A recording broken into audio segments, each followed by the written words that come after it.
അന്ത്യോപചാരം അർപ്പിക്കാനായി Madras medical മിഷന്റെ പ്രധാന ഓഡിറ്റോറിയത്തിൽ വെള്ളിയാഴ്ച രാവിലെ 9 മണി മുതൽ, ഇപ്പോൾ അദ്ദേഹത്തിന്റെ മകൻ അറിയിച്ചത് 9 മണി മുതൽ 11 മണി വരെയുള്ള സമയം പൊതുജനങ്ങൾക്കും അതുപോലെ അദ്ദേഹത്തിന്റെ സഹപ്രവർത്തകരായിരുന്ന ഉദ്യോഗസ്ഥന്മാർക്കും രാഷ്ട്രീയ കേന്ദ്രങ്ങളിലുള്ളവർക്കുമെല്ലാം അന്ത്യോപചാരം അർപ്പിക്കാനായിട്ട് 3 മണിക്കൂർ ചെന്നൈയിൽ മദ്രാസ് മെഡിക്കൽ മിഷൻ ആശുപത്രിയുടെ പ്രധാന ഓഡിറ്റോറിയത്തിൽ അവസരം ഒരുക്കുന്നുണ്ട്. അതിനുശേഷമാകും ഇവിടെ നിന്ന് കൊച്ചിയിലേക്ക് കൊണ്ടുപോവുക.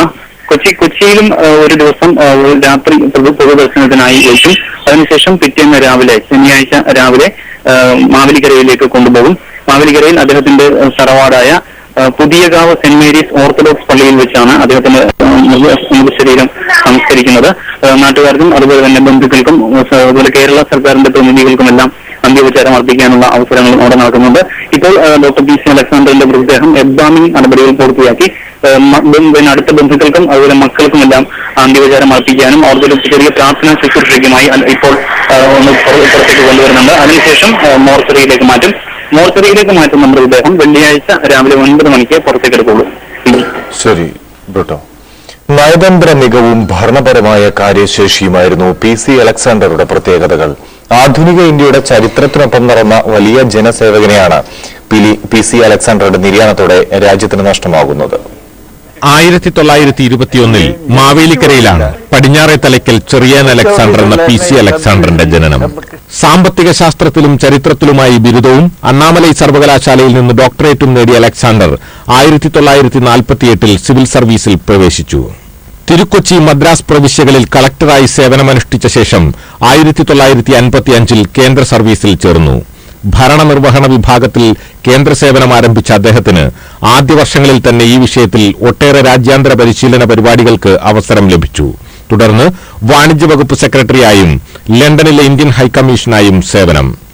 UN സിവിൽ സർവീസസിലെ സീനിയർ ഉദ്യോഗസ്ഥനായി 10 വർഷമായി ജോലി നോക്കി വന്ന വേളയിലാണ് പ്രധാനമന്ത്രിയായിരുന്ന ഇന്ദിരാഗാന്ധി പി.സി. അലക്സാണ്ടറെ തിരിച്ചു വിളിച്ചത്. ആദ്യം ഇന്ദിരാഗാന്ധിയുടെയും പിന്നീട് രാജീവ് ഗാന്ധിയുടെയും പ്രിൻസിപ്പൽ സെക്രട്ടറിയായി സേവനമനുഷ്ഠിച്ചു.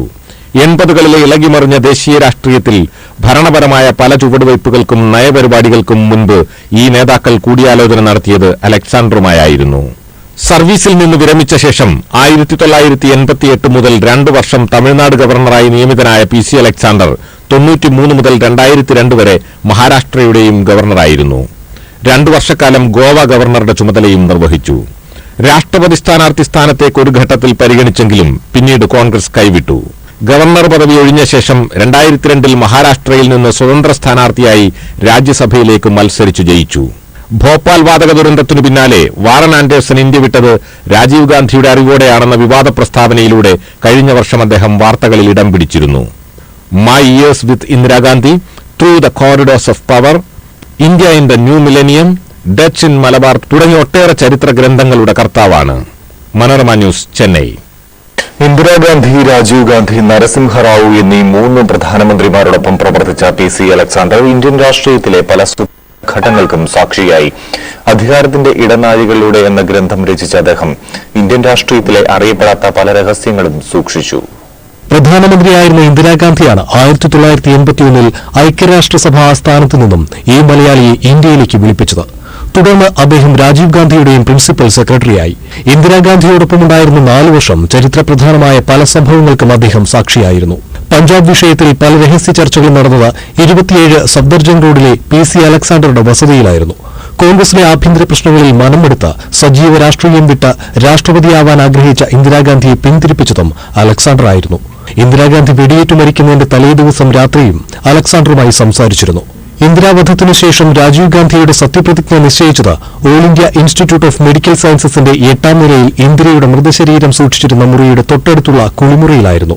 1991 പി.വി. നരസിംഹറാവുവിനെ പ്രധാനമന്ത്രിയായി കോൺഗ്രസ് ലോക്സഭാ കക്ഷിയോഗം തിരഞ്ഞെടുത്ത ദിവസം ഡോക്ടർ മൻമോഹൻ സിംഗിനെ പോയി കണ്ട് കേന്ദ്ര ധനമന്ത്രി പദം ഏറ്റെടുപ്പിക്കാനുള്ള ദൌത്യം നരസിംഹറാവു ഏൽപ്പിച്ചതും അലക്സാണ്ടറെയായിരുന്നു. രാഷ്ട്രപതിയാവാനുള്ള അവസരം തനിക്ക് നിഷേധിച്ചത് ഒരുപറ്റം കോൺഗ്രസ് നേതാക്കളാണെന്ന് അലക്സാണ്ടർ തന്റെ പുസ്തകത്തിൽ പറയുന്നു.